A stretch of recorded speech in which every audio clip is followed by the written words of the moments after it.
वफाकी वज़ीर अमीन गंडापुर की कश्मीर इलेक्शन में पैसे तकसीम करने की वीडियो मंजर आम पर आई। इलेक्शन कमीशन ने नोटिस ले लिया। Chief election commissioner Azad Kashmir ने वज़ीर आज़म इमरान खान को खत लिख दिया, जिसमें कहा गया है कि किसी की हिमायत में हुकूमती वसाइल इस्तेमाल न किए जाएँ।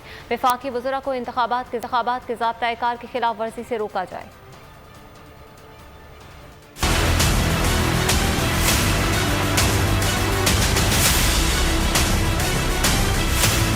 आज़ाद कश्मीर के इंतखाबात की गहमा गहमी, वफाकी वज़रा की इंतखाबी मुहिम पर नाराज़ी। Chief election commissioner Azad Kashmir justice retired Abdur Rashid Sulehria ने मीरपुर के इंतखाबी जलसे में वफाकी वज़ीर अमीन गंडापुर की तरफ से पैसों की तकसीम का नोटिस ले लिया। मैं आपको अपनी तरफ से दे रहा हूँ कि आप लोग जो है इसे अपना फिलहाल इतना गुजारा करें। वज़ीर आज़म के नाम खत ने वफाकी हुकूमत पर इंतखाबात का मुनसिफाना इनेकाद यकीनी बनाने पर जोर दिया। खत में लिखा गया है कि किसी सियासी जमात की हिमायत या मुखालफत में हुकूमती वसाइल इस्तेमाल न किए जाएँ। आइंदा जिस उम्मीदवार के हल्के में खिलाफ वर्जी हुई इसे नाअहल करार दे दिया जाएगा। सूबाई वज़रा को भी ज़ाब्ता कार की पासदारी की हिदायत की जाए।